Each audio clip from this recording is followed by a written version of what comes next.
मैं आपसे कहना चाहता हूं, उसी उत्तरकांड में लिखा हुआ, जे बरनाधम तेली कुम्हारा सपच की रात कोल कलवारा। जे बरनाधम, बरन में अधम कौन कौन लोग हैं? जे बरनाधम तेली कुम्हारा सपच की रात कोल कलवारा। उत्तरकांड में लिखा है, आप गूगल पर जाके सर्च करिएगा, रामचरितमानस में जो नीचता का अर्थ क्या है आपको मिल जाएगा इसी टॉपिक में।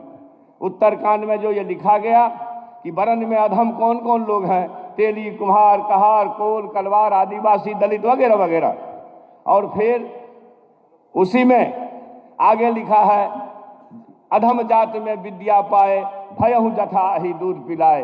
यानी कि अधम जाति माने नीच जाति के लोग विद्या पा करके जहरीला हो जाते हैं। कैसा? जैसा कि दूध पीने के बाद सांप हो जाता है।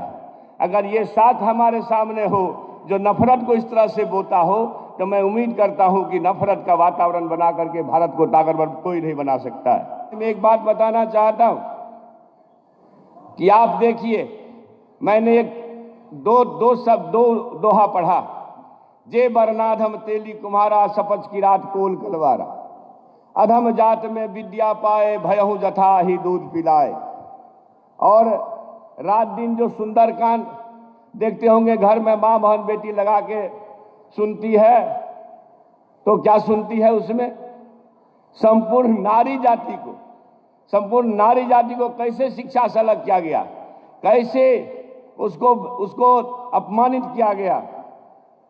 तो आप उसमें पाएंगे कि आप देखेंगे कि संपूर्ण सुंदरकांड में जो 2-4 बातें हैं वह निंदनीय है। शिक्षा जोड़ने का काम करती है। अगर शिक्षा मंत्री ही तोड़ने की बात करेगा तो ऐसा लगेगा जैसे बागड़ खेत को खा रही है। धार्मिक ग्रंथों की, धार्मिक चौपाइयों की गलत व्याख्या करने का जैसे इनने जिम्मा ले लिया है। शिक्षकों पे लाठियां चली तो एक शब्द नहीं बोले, पूरे देश ने देखा, आपके टीवी पे भी था। मंदिर तोड़ दिया बिहार में, बोले नहीं। शराब, जहरीली शराब से मरने वालों की तादाद बढ़ती चली गई, एक लफ्ज नहीं फूटा। लेकिन समाज को तोड़ने की बात आई तो सबसे आगे आ गए पीला पिछौरा बांध के। तो क्यों, कैसे, पीछे की वजह क्या लगती है आपको कि क्यों आखिरकार उन्हें ये बयान देना पड़ रहा है? ये विचार ही कुलसित है ना समाज को तोड़ने का, और इसलिए मैं इसको अच्छा नहीं मानता। हमको पता नहीं है, हम देखे नहीं है। शिक्षा मंत्री ने बोला है कि ये हो गया होने वाला ग्रंथ नहीं, हमको पता नहीं है, हम पूछ लेंगे उनसे। बिहार के शिक्षा मंत्री प्रोफेसर चंद्रशेखर बोगस आदमी है। जिस काम के लिए उनको सरकार में शिक्षा मंत्री बनाया गया, उनको गंभीरता से छात्रों के, युवाओं के समस्याओं के समाधान पर काम करना चाहिए। विश्वविद्यालय का सत्र 5 साल से 7 साल तक लेट है। और यही नहीं, जो CTET, STET, BTET जो अभ्यर्थी हैं, उनकी समस्याओं का भी समाधान नहीं हो रहा है।